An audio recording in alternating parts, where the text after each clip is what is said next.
Welcome to episode 26 of the TForce LCS Rundown. This is your host, Matka Norum, joined this week by Dan Sifa Dracos. It's a sad week for me. Don't expect much. It's a sad week for everybody. Greg Credible not Mushroom for Greg. Russo. Greg's happy. Greg won skins Greg got this Gorilla week. Justana, and I won a match with AP Kog'Maw, which is ironically not what happened in the LCS today. Mitch Serial Baux Turner, a number of RP down after sending me a skin at some point. Yeah, my face is really red from crying so much over CLG, or from the sun. You're one or the practically other. a moo-moo. Yeah.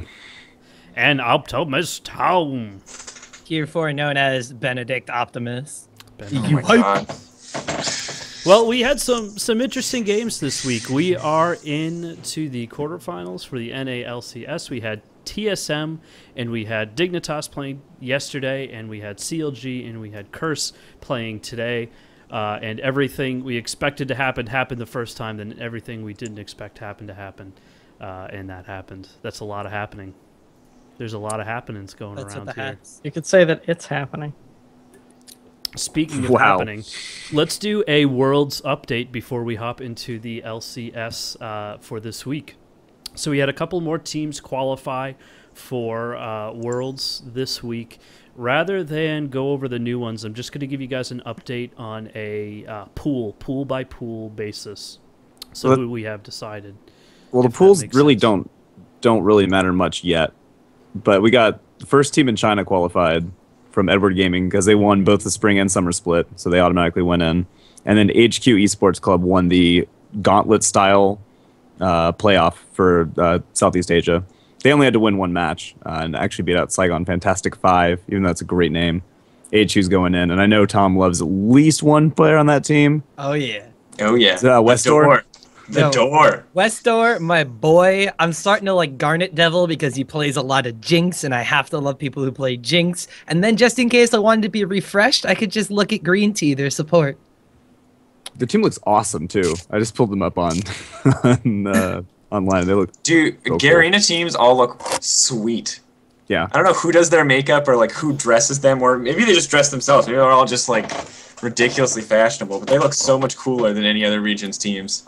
If they have the logo at Worlds, the world logo, the logo for AHQ is like a pony that makes the letters AHQ, and Sweet. it looks amazing. All right, yeah, I'm really hyped that they made it to Worlds. See? Yeah, everyone's on board. We're on the train. TPA who? AHQ all the way. Oh, man. Is that what we're just going to base our teams off of now? Not by performance, but who has the best logo? It's the only reason why the Unicorns of Love wants, like, everybody wants Unicorns of Love to get in the EU LCS. It's the only reason why. Now we have to see AHQ versus Unicorns of Love. We'll have a unicorn off. If that happens, it's going to be a while away. Also, then Greg could wear his pony shirts whenever he wanted. Well, I'm doing it right now. I'm saying fuck the system. Is that at least the T-Force podcast Till Your Horse? Because that at least has a pony on it. That's heck right. No, I do not have one of those. Oh, well, you should buy one. I'm sure I would wear one if I had them, but yes.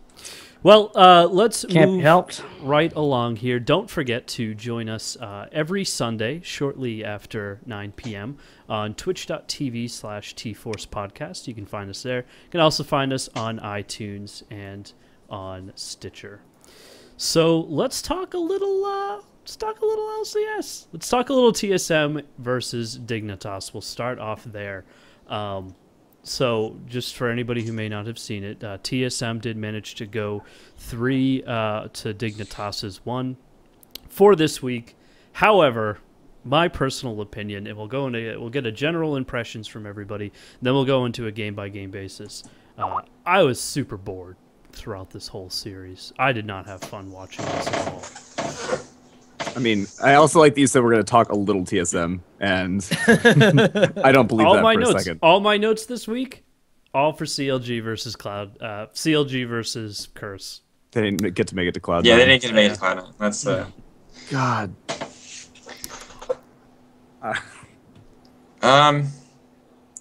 Wow. Backdoors happened. Yeah. They did. Basically, I was expecting a much more put together TSM versus a much more put together Dignitas, but I feel like Dignitas had a lot of good mojo in their first game, and then they took everything that they did in that first game well, which was the split push into the let's contain TSM and keep them on their toes, and then said, man, we'll do a bunch of other stuff. And then a bunch of battles, which normally a bunch of clashing fights throughout the game would seem really exciting, but just going through these games, I got super bored and burnt out watching them. Game number 1 was really cool because you got to kind of see not only what can kind of throw TSM for a loop in a game, but you also got to see the behind-the-scenes preparation factor from Dignitas really pay off. So the organization obviously brought in a lot of behind-the-scenes and a lot of support staff going into this split, and it worked really well for them in the first half of the LCS, and then they kind of, I don't know if they got cockier, they just didn't adapt well, but they tapered off. In this best-of-5 series, they came in with a game plan in game number 1, and they did it fairly well. Zion Spartan got something that he could be not only fairly tanky on, but also be a split-pushing menace with, because, of course, you're not going to get Nidalee in this patch. Nidalee is just way too strong. Nobody should ever get Nidalee. We'll come back to that point later. And then most of the other top lane champions that are very flavorful right now are Alistar and Maokai, who do okay in a duel situation, but are mainly more for team fights and moving around the map and helping the team out. And then Aurelia, who, well, it's Aurelia. Sometimes she's good, sometimes she's not. So they go back to Nasus, which is something that he's really well known for, but they back it up with a strategy that lets Zion Spartan really shine at what he does best, which is duel people 1v1, split push, and be a constant threat and menace on the map trying to pull people apart. They paired extremely well with a wave clear base composition, especially due to the Ziggs pick. Now, the Ziggs pick is a little bit flexible, but Ziggs in particular is one of the champions that makes watching professional League of Legends a chore sometimes, because it's really difficult. Either you have a Ziggs on the team and he sieges offensively and the other team can't do anything until they eventually fall off a tower, or you have a Ziggs to defend and you just throw bombs and they can't really do anything unless they somehow get a pick on somebody and somebody's out of position. So Dignitas used this strategy extremely well, combined it with the Nasus top pick, which is something that I highly doubt TSM and Dyrus specifically are extremely used to playing against right now, and it benefited them extremely well. Dyrus was not on his game in game number 1, and they just abused it. I think, though, that was more... I mean, Dyrus did everything is good. He was playing Maokai, and for the majority of the split-pushing time, he just kind of sat there and did his best to hold off Zion Spartan. And it was almost like TSM disrespected it, because they never took the time to send anybody else bottom. They had these kind of middling team fights here and there where it was just kind of exchanges of blows, but at no point did the, by the end, 9-1 Bjergsen or the 5-0-7 Wild Turtle come down and at least try to relieve that split push pressure so they could go out and make an objective. They kind of just let Dyrus just sit there and nearly die to Zion Spartan, and then the queue just keeps stacking up, and then boom, you have a Zion Spartan who can just walk into the base and take the Nexus no problem. Yeah, I like the Corki there too, just for more of that wave clear. Yeah, the whole team is centered around wave clear, and it's really well designed. I mean, you've got the Kazakhs, the jungle Kazakhs with W Max, which is really good for poking and really good for wave clear. I mean, obviously Ziggs is the biggest, most notorious wave clearer, and out of all the champions in the game, and like Tom said, it makes League pretty boring to watch when he's in a game because he doesn't do anything but clear waves. And then Corki, who has excellent poke and excellent wave clear. See, the best part about that whole composition was, too, is if Dignitas were to get caught, almost everybody on that team had a way to get out of there. There were ways that they could either gap close or ways that they could separate themselves from the enemy. The Corki, the Ziggs, all those picks. If they were on the offensive, even if it was a 4v5 situation, like, you didn't want to wind up getting into a situation where you overcommit against an enemy minion wave while they're disengaging and then all of a sudden have a Nasus teleport kind of into your back lines. You're like, oh no, what do we do now? It was a very well-designed and well-thought-out composition. And the thing was, it worked extremely well for them. It didn't get banned out, and they never went back to it in the whole series. It was kind of something that, thinking in game number 2, I mean, I don't know if anybody wants to still talk about game number 1, but game number 2, if you look at that game and how Dignitas is able to claw back, what if they had that Nasus who all of a sudden had like 600 stacks of Q in that game? What if they had the wonder if Nasus that could split that well? And it I wonder never, if they thought it was kind of a cheese. it never got Maybe banned Dignitas either. thought it was. Maybe Dignitas thought it was a kind of a cheese strat that would work the one time, and then TSM would say, "Okay, we expect it. We know how to play against it, and Right. can Maybe try to and shut it counter down it a well." little bit But more. I mean, that would, I guess, make sense. It's not something you I see think often, so. It has to do more with the Lucian pick, and the Lucian pick has a tendency to lane swap, and shutting down Naxxus early can be really debilitating for them, especially when they, especially in that specific situation. That's the only reason I can think that they wouldn't go back to it, because it worked really well and they understood it. I mean, the other part of it could just be they also had like the Mundo pick up their sleeves, and maybe they had like a couple set plans that they just wanted to rotate through and just never give like TSM this chance to figure out how to deal with something. But I think they thought too much of TSM. I think if they would have played Nasus again game 2, it would have worked out just fine. I mean, they might have had to build a slightly different comp, but Ziggs has enough wave clear for a whole team.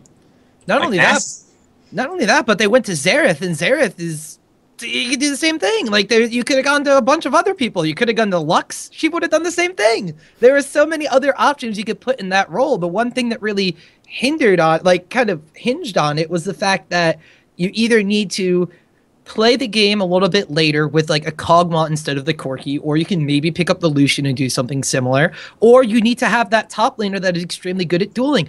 I mentioned before, Aurelia probably could have done the same thing. It would have had to be a little bit more of an early kind of focus, and they wouldn't be able to go as late with the comp as with a Nasus. But who's going to stand up to a 1v1 with Aurelia? If she kills somebody, she has Trinity Force proc, she could take down towers extremely quick, and then you could have also abused the teleport factor. You could have had something that goes a little bit more offensive with the wave clear. I don't know. Like, I really thought that strategy and that team composition from them was awesome, but it kind of seemed like they out mind game themselves. I wonder how much different that game 1 would have been for Dignitas had Kiwi Kid not died 8 times and just get caught out after caught out. Because that TSM did have a lot of front-loaded power, and it was very much that one backdoor that they were able to just keep pushing that really made the difference for them. I wonder if they maybe thought that they would have had to go for a completely different strategy where it wasn't such a fragile game. Because that was a pretty, if they had shut down Zion at least twice, gone down and at least been able to relieve some of that pressure, and maybe stop them by the time they hit Inhibitor Tower, I wonder how much different that game could have been. All right, game 2. I mean, game 2, I was really surprised to see Dig actually come back and make it a game, because they went down, I think it was 5 turrets in 12 minutes, something along those lines. They were down a stupid amount of gold to start out the game, and made a pretty big push to. I mean, I say come back in the game. It was 66 minutes long. It had to be pretty. It had to be some sort of comeback. But I am kind of. I thought Dig was in the driver's seat once they had made that comeback and would probably take the series, but TSM ended up pulling it out. I think the biggest thing about this one is it showed, like, this was the game that, even though it wasn't necessarily the highest skilled game, that's kind of going into assumption right now. There's a lot of dissent throughout social media that the NALCS games are not as high of a skill cap as some of the other regions, but they're really exciting to watch, which makes them awesome. This was one of those games. TSM jumped out to a huge lead, and Dignitas showed that they could kind of adapt a little bit. They had a Dr. Mundo, who we know can be a big tanky menace, and if he gets into a team fight, he's going to be extremely hard to stop, especially after he gets his item threshold. He gets a Spirit Visage, he gets 1 or 2 tanky items, he's going to be difficult to try to take down. You wind up seeing the switch from going to a more mid-game focused caster AD carry, moving over to the late-game hyper carry with a Kog'Maw pickup right here. You pair that with the Nunu, who can get some early game aggression and try to get things under control. Didn't work out, but the Kog'Maw Nunu synergy kind of persists into the later stages of the game. You saw Dignitas, who not only could play offensively and execute their own plan against TSM, but were able to kind of roll with the punches a little bit and come back into this one to try to really put up a fight. The only thing that really shone through for this, in my mind, was it was more of a Dignitas-centered game than a team solo mid kind of centered game, where the fact it was, we could see how Dignitas adapted, how they changed their mind on things in the middle of a game, but how they still don't necessarily have the right frame of mind as to, like, once they come back from that, they were like, all right, well, we need to play safe. We need to make sure something something doesn't happen, and then we can like push out and come back. But they didn't necessarily go with the same kind of thought process, and they wound up losing to like 5 backdoor attempts or something like 3. that in that game. Like, it was Wild Turtle went in and then decided to cull instead of actually killing the Nexus. Then Dyrus was right behind him but couldn't even make it. And then I think Amazing just waited in the jungle for them to all pass by. And Dignitas was in their base when he finally closed it out. So yeah, they had 2 dead members. I'm looking at the end game screenshot, and and there's 4 members or all 5 members of Dig just rolling down mid lane. Yeah, and Bjergsen was up at that point. Bjergsen was up by the time they got to the base, but there was an Elise just waiting in the jungle. All they had to do was have probably Zion back at base, and they would have won that game. Yep, easily. I don't know if he had the teleport up. I'm not looking at the end game screen. He did not. He didn't. Like, all he had to do was recall, because he would have eventually been able to take out almost anybody on that team. Whereas you need Ziggs to go in and push the waves down. You need Ziggs to kind of just run in with the team. You need the Kog'Maw for the damage. The Nuna's going to help out there. And, well, you don't really want to keep the Thresh back because he's not really going to do anything to kill somebody backdooring you. Mm-hmm. But they got super hypey, and they were just like, yeah, we did it. Fuck. Aww. And the thing was TSM also had a huge minion wave pushing. So even if, let's just say, Bjergsen was able to hold them from getting on the Nexus towers, there was still a pretty good chance that 1 or 2 people coming up in that time frame would have caused serious problems for them. I think Zion Spartan's the only one who could have gone back and really made anything happen. I think Elise, with the item build between the Leandries, the Spirit of Spectral Wraith, and the tanky items that Elise had, I think she could probably solo one person with a super minion wave backing her up. Mm-hmm. So I think you have to send back just Zion, because Elise isn't going to kill Mundo. It's just not going to happen. But at the same time, Mundo's probably not going to kill Elise, and Elise can probably just ignore him and take the Nexus. Just a needle fight. The funny thing is that right as Elise Amazing was just pulling through the jungle, Zion actually caught her. You can't really tell from the way the camera angle went whether or not he actually saw Amazing still in their jungle, but he blew straight by her as she was moving into a bush, and then that was the push that she took to go up and go forward. So Zion was, I think, at that point just at like TSM's red by the time they actually got the visual that he was in the base. So, I mean, it's a misplay. I mean, it's a mistake. In a best of 5, I would argue that you can make those as long as you can bounce back. You could equally say that it was the same mistake that TSM made, so it is kind of an equalizer at that point. But then you get on to Game 3, and Game 3 is really where it went from being a series about how Dignitas was preparing for this and playing well in my mind to a series that was, okay, this is why TSM is known as had been known in the past as a team that is really good at best of X series and going down into the NA playoffs, because what they wound up doing was the previous game, they had Bjergsen on Syndra. The game before that, he was also on Syndra, something that could blow people up, something that was very carry-centric. They had a team-fighting kind of composition with Nami and Maokai and everything that they could just get into a team and fight them with. And Dignitas wasn't really playing for that style, and there was wave clear, and there was sustain, and there was, okay, we're just going to sit here and be content with that. So TSM adapted, and they went for the let's put all the eggs in the hypercarry basket. They had top Lulu, mid Orianna, Nami as the support, and Nunu in the jungle. It's kind of like the 4 support team composition that Dignitas used to run. Only there's only one sustaining player, and everybody else has all these shields upon shields to put down on the hyper carry, AD carry. And there's no one really better to do it with than Tristana. Now, it's not necessarily a known fact, but PewDiePie doesn't really play Tristana. Like he's always been on the Kog'Maw train, the Jinx train, the Twitch train. Those are his later game carries. Never really the Tristana. But the Tristana has the mobility in her W to get out of the sticky situations. She has the attack speed buff from her Q, Rapid Fire, to chunk through those towers. And she has the wave clear capabilities off of her E, where she just gets one attack speed item on top of her Q. She's able to clear out multiple waves. And the later the game goes, the further in the back in the team fight she's going to be. And it's almost impossible for like a Kha'Zix or a Ahri to get to the Tristana in later game team fights. And so you pile all these shields on shields, you put everything into the Wild Turtle basket, and suddenly Dignitas' team composition wasn't really able to deal with it. Pile this on the fact that they weren't able to get one of those late game carries to combat it with. They had the Lucian, and the Lucian during the laning phase wasn't able to shut down the Tristana. It just didn't work. Yeah, and the thing about this, though, is something to note is that Lustboy and Amazing, between the two of them with the 2 Sightstones, had amazing vision control the whole game. And a lot of the reason that Dignitas didn't really have an opportunity to get ahead early game was because the vision control was just impressively good. I'm trying really hard to avoid that pun. It was really just excellent vision control. Amazing! Oh my god, I said it! I hate that pun. It's so easy to slip into. That's what I hate about it. You just catch yourself. All right, but the vision control was, outstanding, and they moved into the mid game with, just a much better comp. And I think that you're putting too much pressure on the shifter to carry a game when your only reliable assassin is Ahri. Especially against a team like that where Ahri probably isn't going to be able to kill anyone anyway, unless they're soloed out. And if it's not the Kog'Maw, you're still going to lose the next team fight.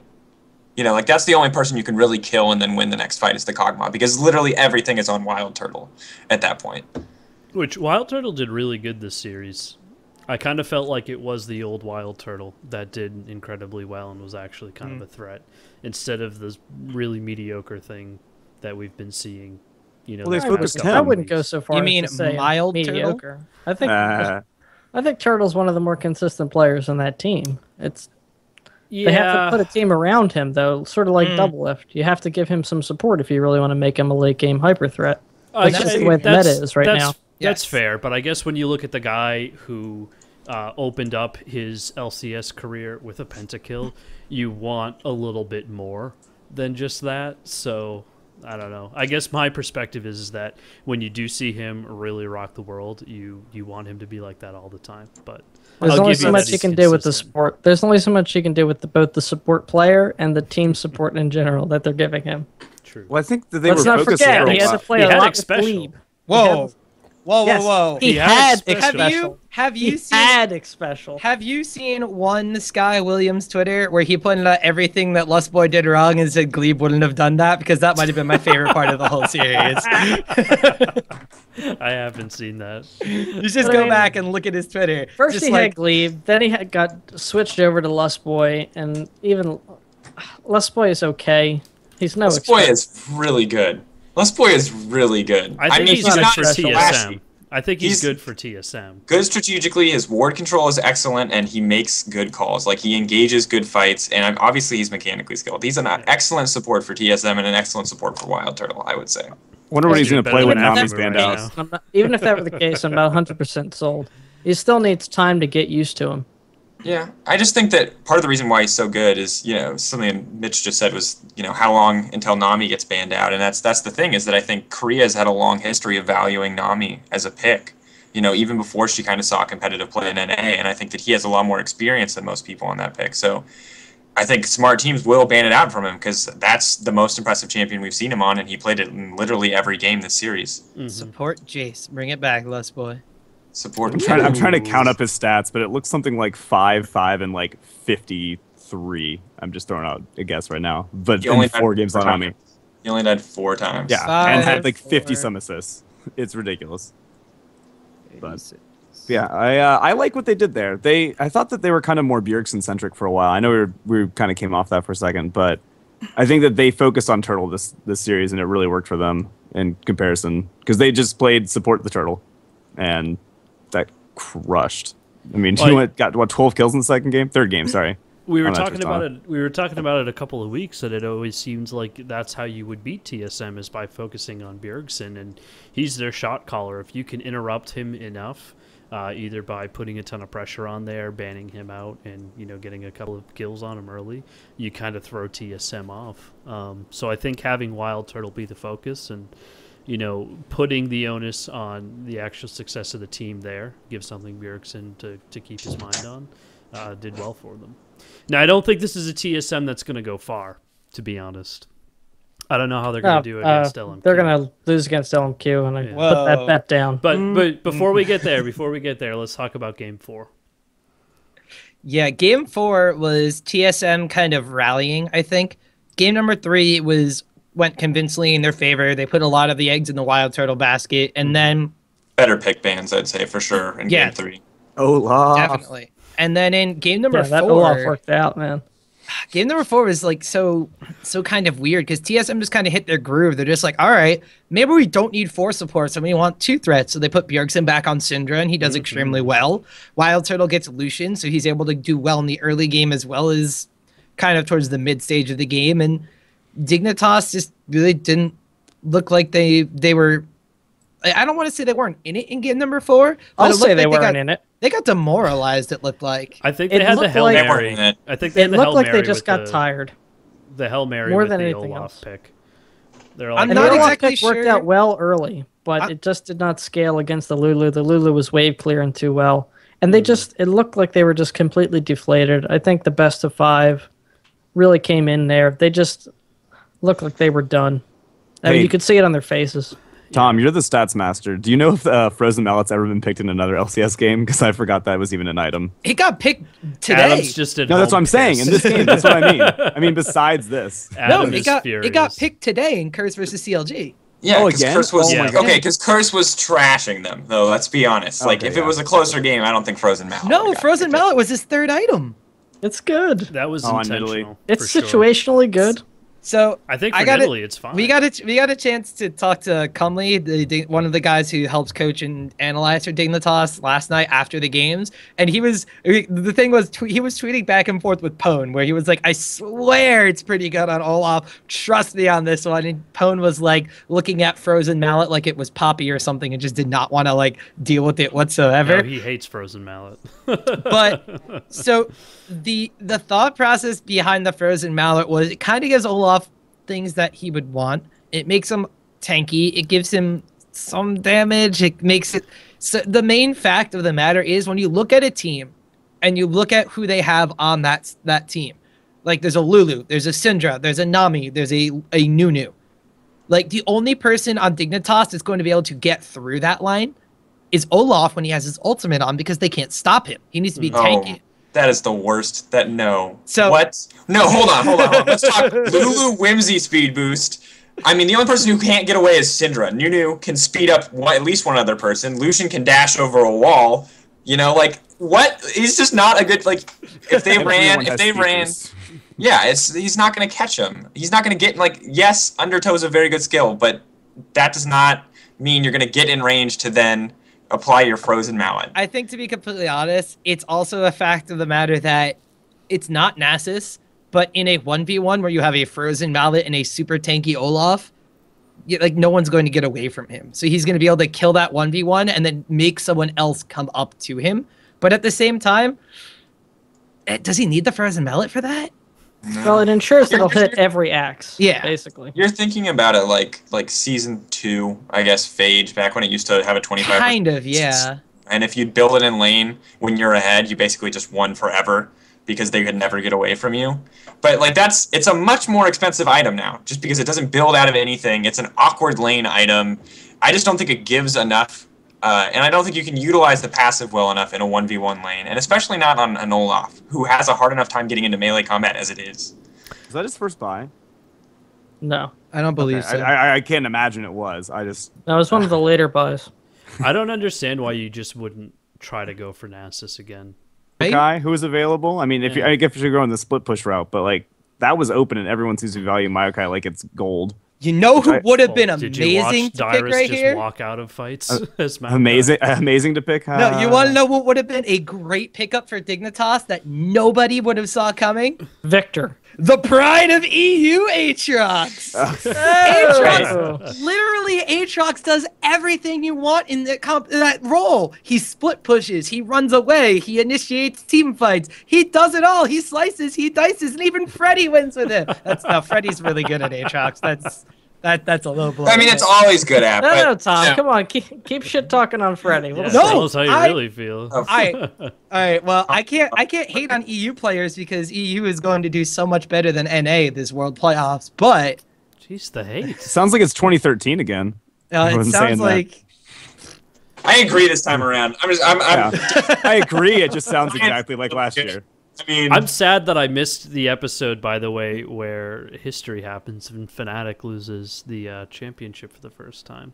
You had a pretty solid reason for missing it, though. Yeah. I believe that is the only playoff pick that I got wrong. So yes. Yeah.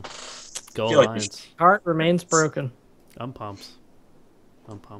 But final thoughts on TSM versus Dignitas. I mean, we can look into our crystal balls for the future and see that TSM is going to be going up against LMQ, who I think they've only beaten once. Never, I don't think. The magical crystal ball of Leaguepedia. Yeah. It's one of those things where TSM can't beat Asian region teams. Yeah, and that's not going to go well for them if they get into Worlds. So let's hope that they don't, and that they just They're a lot more mechanically skilled this time around. So I feel like they're still missing something, though. I can't put my finger on it. I don't give them the love that I once had. I will make this prediction that TSM is not going to Worlds. I will make this prediction that TSM is the number 1 or 2 seed going to Worlds from NA. I think Cloud9 will step up. I think Cloud9's good at best of fives. I don't know anything about LMQ coming into this. Like, I just don't know what to expect from them at all. That's actually a really solid point. At TSM. The only best of 3 we have seen LMQ play since coming to North America really has been against XDG. Mm-hmm. That was it. Like, they didn't... Just don't... Just please never reference that as a best of 3 again. Sorry, technically it was a best of 5. The but... T-ball round? The T-ball round that they just hit XG from the LCS with? So the LMQ showcase games. To be completely honest, I said best of 3 when it should have been a best of 5, but I realized that was the best slide against XDG I've probably ever made. Wow, yeah. Holy crap. All right, well...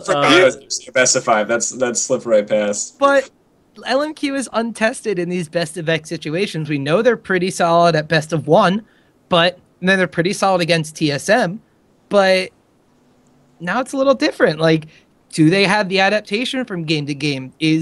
Are Xiao or Vasily kind of going to go on tilt? Are No Name and Ackerman up to the task of, like, keeping their team motivated throughout that best of X series? Like, does it pan out for them? We saw some of the EU teams come in and completely drop the ball in a best of X series. Millennium, Super Hot Crew, and these are two of the teams, like Super Hot Crew especially was the number 3 seed in Europe, and they just dropped the ball. So is LMQ a best of 1 team, or are they a best of whatever, best of X team? This is really going to it's the first chance we get to see, and I think it's going to be difficult for them, especially going up against TSM, who did not look strong in game number 1. But even though Dignitas is not at the same level as LMQ, you have to admit that TSM stepped up their mental game and stepped up their picks and bans phase as the series went on, which shows adaptation, which is something that we just don't know if LMQ has yet. I think they didn't boot camp in Korea either. I definitely agree that the shorter the series is, the more it favors LMQ. But I don't see TSM being able to drag the series out that long. I don't think they're going to go a full 5 games. I don't think anyone in NA that I've seen is really good at a best of 5. I see one team win game 1 and win a series. Like, that's what I see pretty consistently. Like, I never see like an amazing comeback in NA, and I don't think NA teams are very well prepared. Did you see game number 2 in the TSM Dignitas game? Because that was an amazing comeback. Oh, boom. God. Tom and I were on the same page for that one. Ooh, that was a good one. I was looking at him. I saw the look in his face on Skype. I was like, oh, he's going to do it. The comeback in the terms of, in the grander scheme of things, not in the individual games.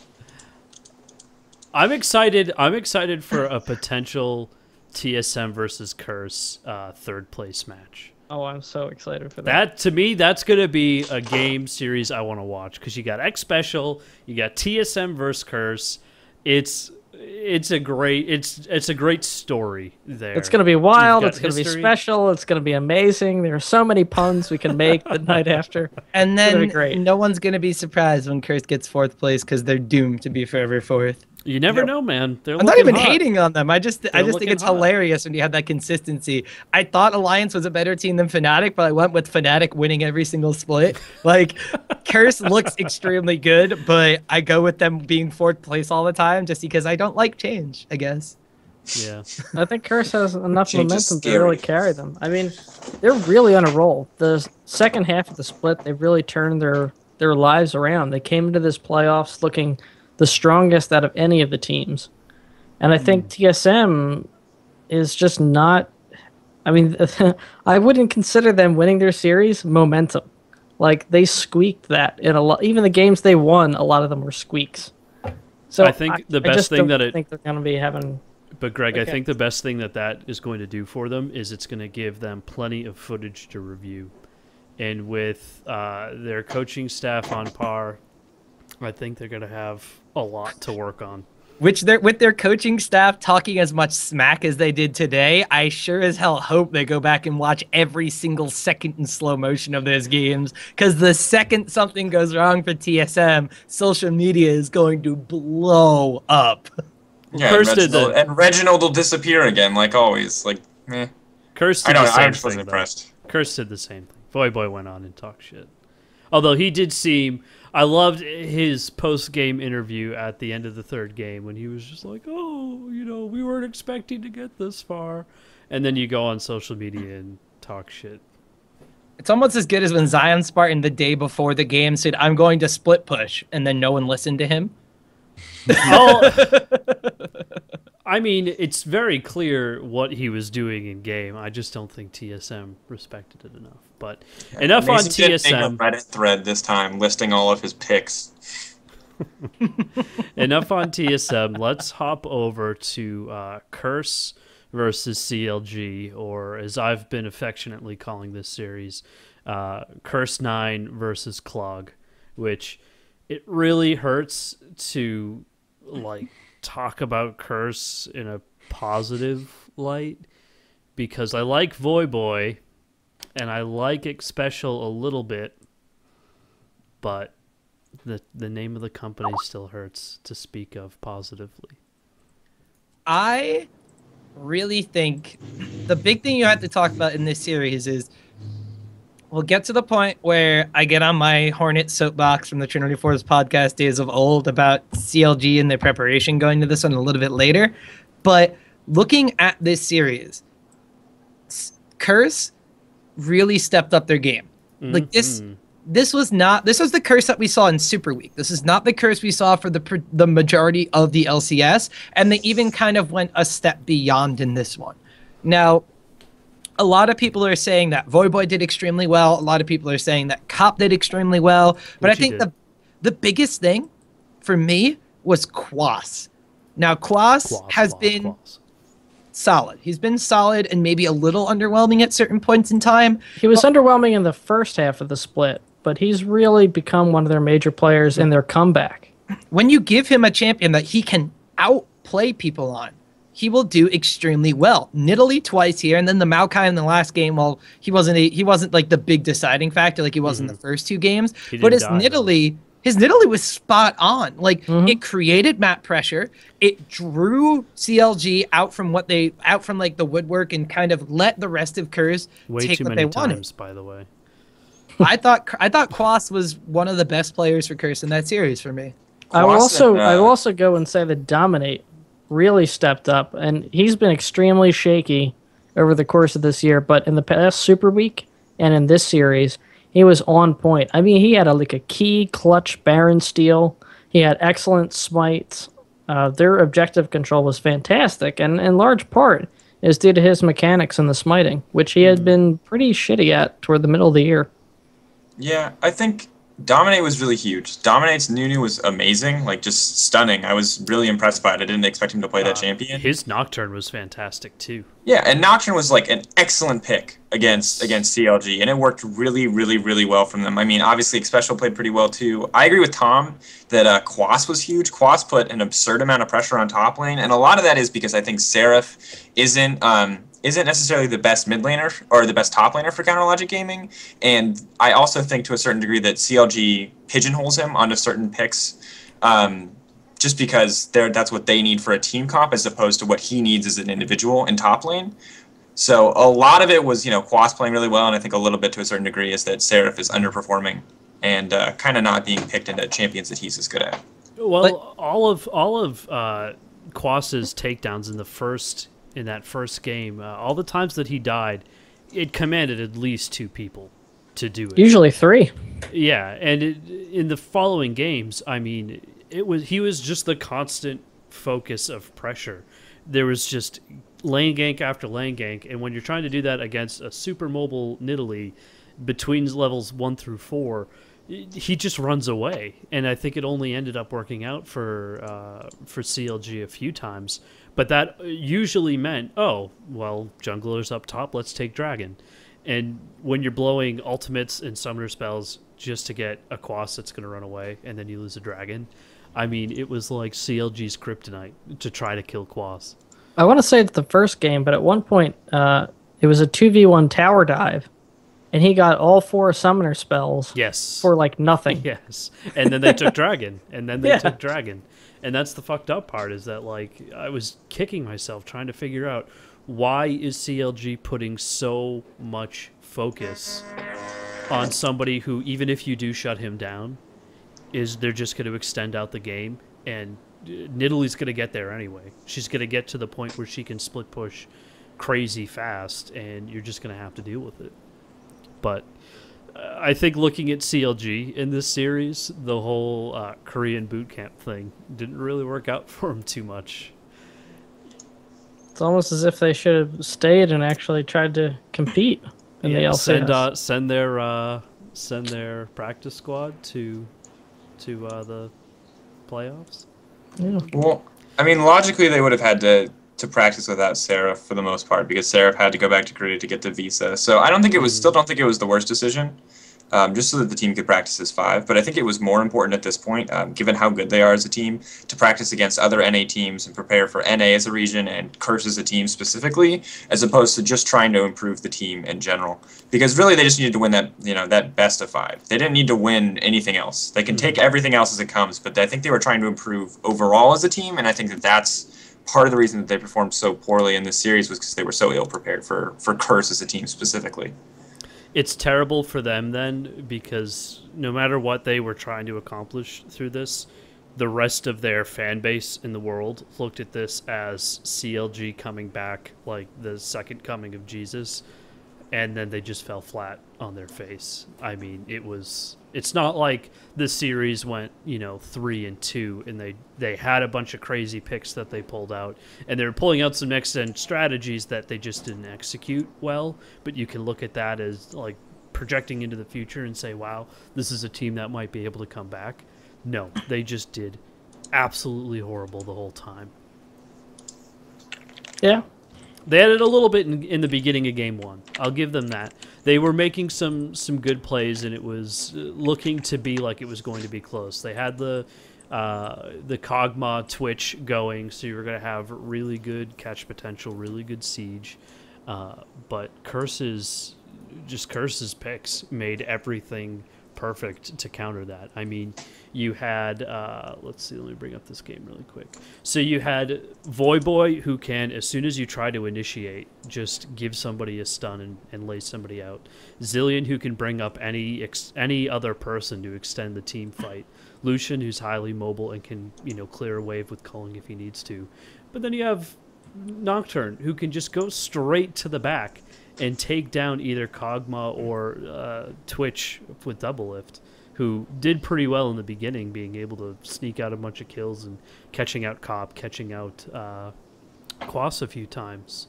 But the game just completely shifted when it actually came down to brass tacks, and it didn't go well from CLG, and then it was all downhill from there. Like you point out the Zillion pickup, it seemed like CLG didn't know what to do against the Zillion. Mm-hmm. Like they went to Korea. They should have figured it out there. Yeah, I think. And there was a support Zillion that Korea was doing. It wasn't even mid lane Zillion like certain Probably Polish mid banned. laners play. I feel like it had to have been banned a lot in scrims, but even that's not really an excuse for playing so poorly against it. I think the biggest thing was the Kog'Maw mid pick, and that CLG very clearly had a plan. Like, this is what we learned in Korea. This is the strat. We're bringing it in. Like, let's make it happen. And then the second they started to lose the game and it started to be this really close game, I think that they cracked, and that pick became unreliable for them, and that they really weren't playing around the Kog'Maw enough. Like, the Kog'Maw pick can do a lot, but you need to give it time. Like, you need to let it poke, you need to back off, you need to not team fight while these people are full health, you need to use it to get, like, area control, you need to use it to zone, and instead they used it to all-in. And what does AP Kog'Maw do in an all-in? Nothing. It dies. It gets one ult off, ease, maybe another ult off, but by then your whole team's dead.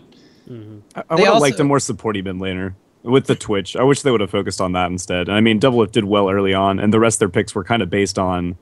I mean, Nunu can work for both of them. Getting the attack speed on Kog'Maw helps, but I would have rather seen the Orianna that Dignitas had pulled off, or sorry, the TSM pulled off. I really dislike Kog'Maw and Twitch in the same composition. Kog'Maw, in my head, speaks to, and this might just be classifying him from the older compositions when he was in Season 2 and Season 3, etc., but Kog'Maw to me speaks, I want a siege.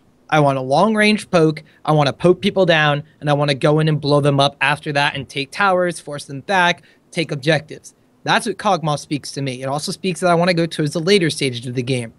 Twitch, especially Ghostblade Twitch, speaks to me, I want to blow people up. I want to get to a point in the laning phase where I have plenty of farm, I want to stay safe, and then I want to assassinate people, I want to use pick potential, and then I want to be able to take objectives uncontested because they can't fight us. It seems like two things that seem like they would go together, but due to the range and due to the picks that you would put with those champions, it doesn't really work out. And we saw that towards the end of the game, towards the end of game 1, where with the Zillion pickup, you're able to revive whoever Aphromoo catches out, so that the Twitch pick became not as effective. So they hook Syndra, blow Syndra up, she gets revived, she ults Doublelift, takes him out, Seraph gets ulted, and then Voiboy respawns with all the scatter the weak, or with all the orbs out, scatter the weaks, and stuns up CLG entirely, and they're not able to do anything. Kog'Maw tries to run away. Twitch is already getting blown up, because Twitch, he needs to get so close to that tower to hit it. All right, he has Nunu and he has the attack speed buff and he should be good, but he gets so close to the tower that he's in range for him to get blown up when the fight starts, even though they get a pick onto Voiboy. He's so far away. He's basically 230 to 250 units away from Kog'Maw, and that's just if they're attacking the same target. There's so much space created in CLG's actual team composition. They have to decide, do we commit to helping Doublelift? Do we commit to helping Link? What is this, like, who are we protecting in this fight? And when it really came down, like push or shove, both of them would get either forced out or blown up out of the fight, and they got picked apart by Curse. Yeah. You got Nocturne jumping in past everything. It doesn't matter who you try to protect. Yeah. Nocturne's just going to go for the other one, and then you're screwed. And I just think that the Lulu pick was especially bad this game. I mean, the Nocturne's going to be on top of you whether or not you have a Lulu ult. Like, I mean, he spell shields it or not, it doesn't matter. Even just the Nocturne being there means you have to pay attention to him with more than just a set of Lulu abilities. And they have no bruiser for Lulu to ult. They have no one who can like fully use the stats that she gives effectively. So they're using the Lulu completely defensively. Completely. Maybe to put it on Dexter to engage, because I mean, but then he just slows it in more of an area. They're not gonna get near Dexter because he's using his ultimate to kind of zone them out. So they're not gonna be near him. I think Leona would have been a much better support pick in this, because at least Leona can dive in there and actually start to mess stuff up and create the distance between for Link and Doublelift to actually do work. But I'd say Braum, because the Kog'Maw auto attacks are still relevant. Nunu's attack speed story becomes much more relevant. Lulu's, it does a lot of damage with auto attacks. Like the Thresh pick, I understand they're trying to get picks and like they're trying to get this bot lane synergy where mid game, I mean, Ghostblade, Blade of the Rune King, you can kill anybody, especially with the Thresh backing you up. But if that doesn't work for you, like Twitch is all about fighting team fights on your terms, and Braum really helps with that. But when you have the rest of your team not wanting to team fight really, like Kog'Maw isn't really the best team fight AP carry. It felt like a mess. Like it was a mess of a team comp. Why'd they go Twitch after the Nocturne pick? If they'd gone anybody with a dash, you would have been fine. I know that there's a lot of Tristana was already out, and Vayne was already out via bans. And Lucian was picked as well, but why'd they pick Kog'Maw mid? I mean, I think it's just the Korean hype, like them coming in thinking they had some secret tech. Not only that, but they picked the Kog'Maw first, and then after Syndra was locked in, put it into mid lane in a disadvantageous matchup. Like, Kog'Maw against Syndra, what your best hopes are to not die. I think it was a little bit of an overestimation on CLG's part. Like, oh, we can go in and do this. And I think even, I think it was Doublelift in one of the lead-up clips where they show all like the team's thoughts. He said that we're only really looking to beat Curse on an individual skill basis. You know, we're just going to overplay them, which with is skill rather than a team tactic. So, Doublelift, arrogant? What are you talking about? You come back from Korea, the center of League of Legends. You go to be a better team, and you come back, and your game plan is to out-solo queue your opponents? That's not their plan. Their plan was general, generic meta strategy, like what is considered standard. And then Curse had a completely unique strategy coming into this, knew how to shut them down, and they tried to pull off some cheeky, like, Korean bullshit, and it just didn't work for them. Like, I don't think CLG went and didn't come back thinking they'd be mechanical gods. They went in there purely for macro, if anything. And they came back. I think they mechanically thought they could beat out Curse. Like, I think they're not looking towards their first round. They expected to come back and dominate their first round. I think they thought they could beat Jungle, and they thought they could beat Cop. Yeah. I think that Voyboy Link is a close matchup, and I think Quas is obviously going to trash on Seraph if you give him anything that can actually win top lane that isn't just, a tanky late game pick. And I think they know that, and they have to know that. I mean, they actively trash talk Cop prior in the season, and Quas is obviously better. He's always performed better, and Seraph has always been shaky. So I think that's a pretty linear conclusion to make. And I'm blown away that they didn't specifically prep for Curse at all.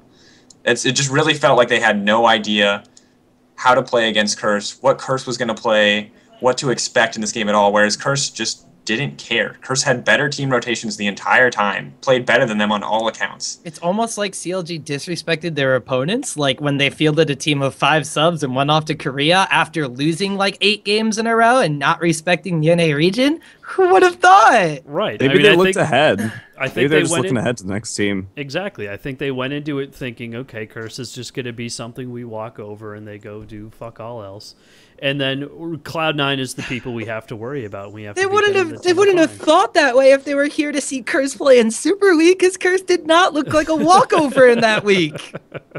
But they were out playing Korean teams. They were out watching the Brood War finals and eating Korean barbecue and taking selfies. Like, sounds awesome. Yeah, it does sound like a good time. I'm a little jealous. Yeah, in fairness. Maybe they could spend the off season doing that, since they're going to be sitting at home for most of it. Not to discredit their Korean practice or anything. Like, I'm sure that the time with Monty was great and the preparation they put into it went well, but you can only put that preparation into effect if you actually prepare for the team you're facing. Mm-hmm. If you're already looking at Cloud9 at that point, that's just bad prep. That's like, it's not even disrespectful. That's just dumb.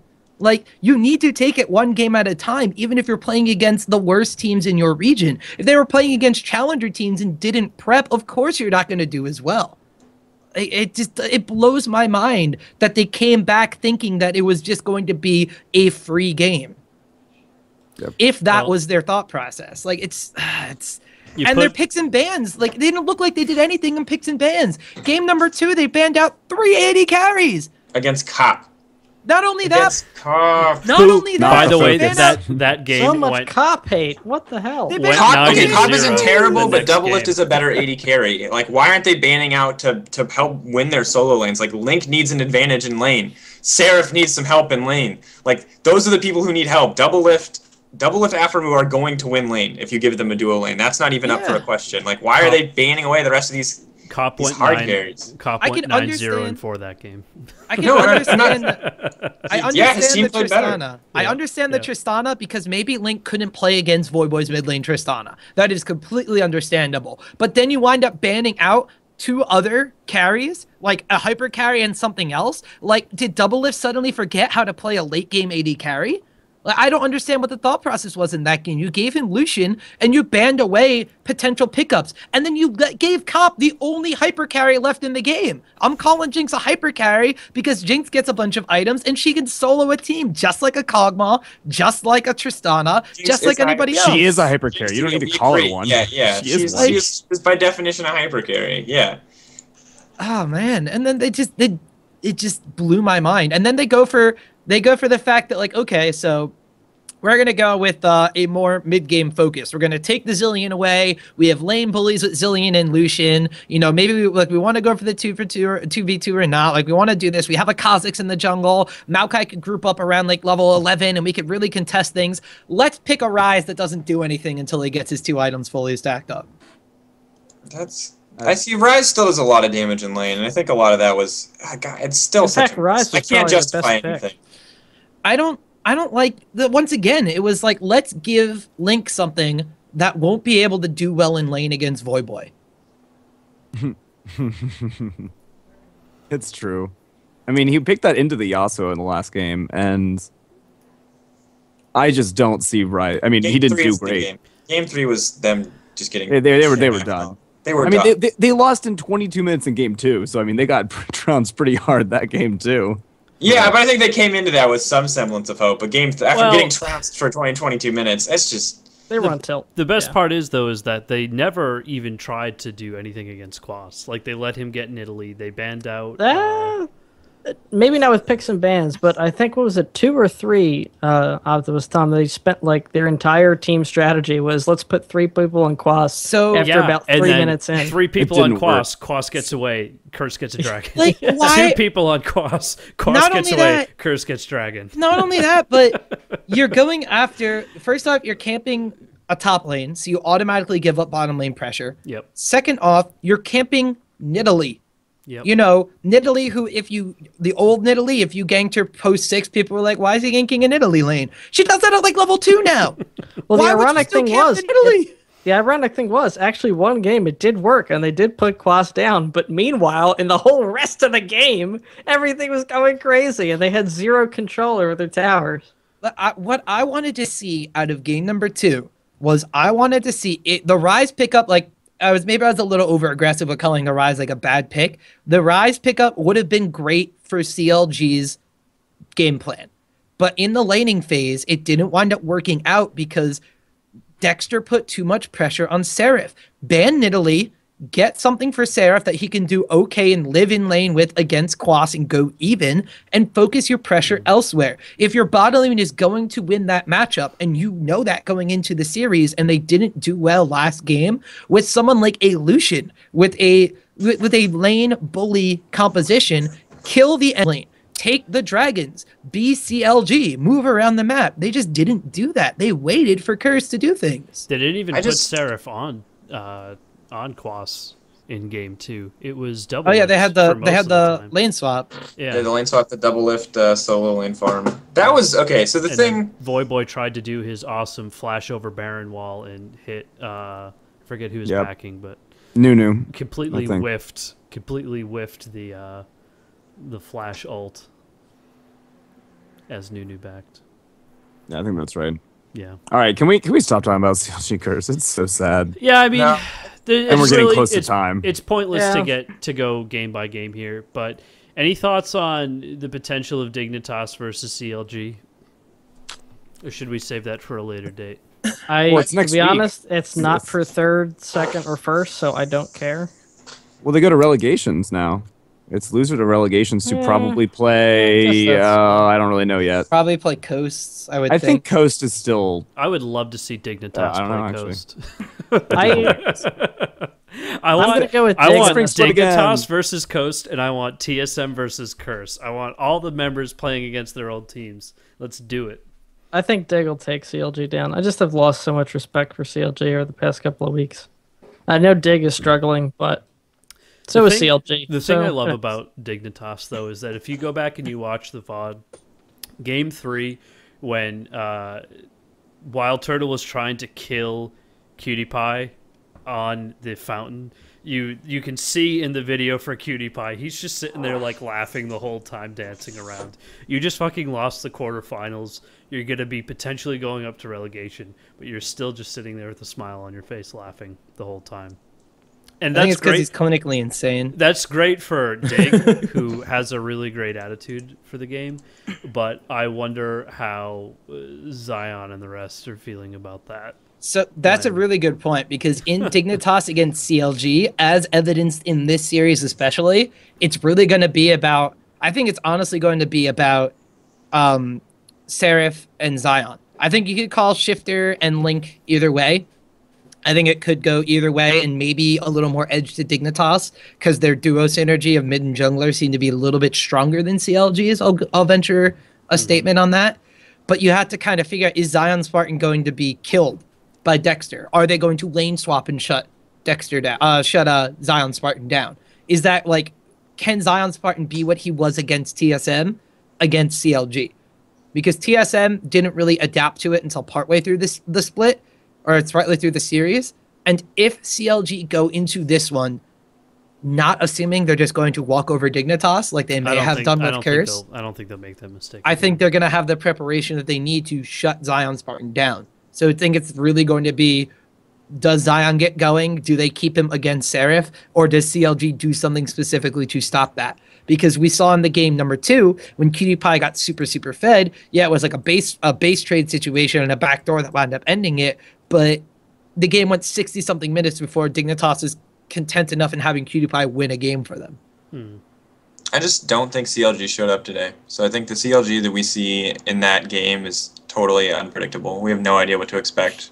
I just don't think, I think after those games, after they've been getting trounced so hard, that, I mean, Doublelift posting things about how he's like considering retirement, but he's going to prep for PAX, and Dexter's like, I'm glad we lost. There's no more pressure.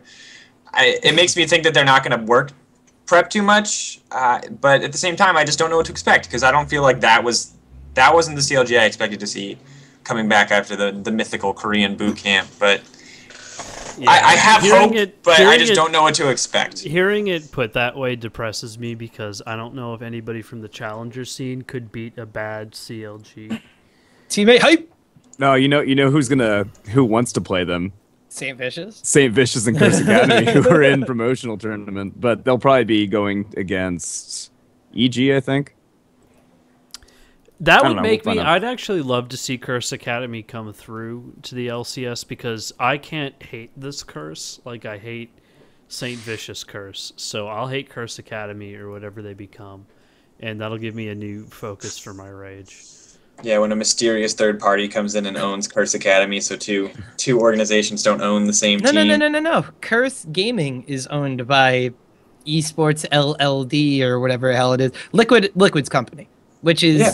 It's separate. They can both be in. Yeah, they can both be in the LCS. I don't know if they could be named Curse Academy. They might rename themselves to LawPro or something like that, but Curse technically is a title sponsor for Esports LLD's Curse Gaming. No. Yeah, no, I understand technically how they're getting around it. I get it, but it's pretty incestuous, if you ask me. Also, spoiler alert for everybody who is watching live and potentially already knows this while watching the actual podcast, but it looks like Team 8 is about to be the #1 challenger team in North America, as they just completely wiped Curse Academy. Fantastic. All right, well, as we kind of round off the episode here, let's take a look towards the international scene. I know a lot of stuff happened this week, but take it away, because I don't know anything about this stuff. Tell me. Remember earlier in the podcast? Earlier in this podcast, we talked about it. Everybody wants to know. Everybody who wasn't paying attention at like minute 2 basically just needs to know. Everybody should cheer for AHQ because Westdoor, and because TPA is like meh. Not a TPA fan. Edward Gaming is Edward Gaming, and that's about it. What's left to be decided in that realm? We're still obviously waiting for all of the North American teams. It's really just Korea this week. Second and third KR seeds. NA. That's going to be a lot this week, because there's a last international wildcard tournament. Yes, yeah. Wednesday. Wednesday is SKT versus Samsung Galaxy White for the tiebreaker. Loser goes into the gauntlet, which starts the next day. So starts Thursday. There's a lot of league this week, and we actually won't even see all of it before our podcast, because the finals for NA are on Monday.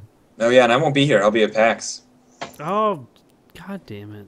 Watching games live, being disappointed that CLG's not playing. God, you're so hype right now. I'm so upset. You're gonna get to see the main reason I bought PAX tickets was to see CLG play, and you're gonna get to see you get to see Cloud9, TSM, LMQ play, but not CLG. They'll be there. Gonna ruin it. Oh, you know what, Dan? CLG will be I'll there. take your tickets. I'll take your tickets. I know it's a struggle for you to keep them. See, I love C9 as an organization, so I'll root for them, but I just like not attached to any of the personalities on that team. I think that's why I like them the most, because it's not a personality, it's their performance. All right. Well, speaking of the last, root for TSM because they need to beat LMQ. That's all you have to worry about. I'm really sad. I just found out World Elite's not is completely out of contention for Worlds. Yep, I'm really LGD. LGD, who got crushed this weekend. Yeah, LGD aren't very good either. I'm glad that neither of those teams are going to make it. LGD is still in contention, and I don't like that. LGD. Yeah, I'm staying with what I said. LGD was able to beat out World Elite to at least get into the playoffs because between the games of LGD and World Elite, LGD won their game quicker versus World Elite than when World Elite beat LGD. That's so stupid. I'm not sure if the regionals is based off the summer season or like a combined or whatever, but so it's a spring 2, summer 2, 3, 4. So LGD get in to the playoffs. It's LGD, Starhorn, Royal Club, OMG, and Invictus Gaming. All right, IG. Okay, so IG is still in it. Royal Club with their 2 Koreans are still in it. OMG, who's probably going to win, is still in it. And, well, 2 of those teams actually get to go. And it's a double elimination bracket, so. Which is the best. All right. That's it. Yeah, and that's it for this week's episode. Join us next week shortly after 9 o'clock on Sunday. We're going to have stupid amounts of stuff to talk about, so check it out then. And, yeah, we're not going to sign off this week because I was told signing off is dumb. This is Mike and Norm, and I'm going to sign off. Everyone else is going to stay on and just be constantly on the episode. We're all people. All right. Have a good night, guys.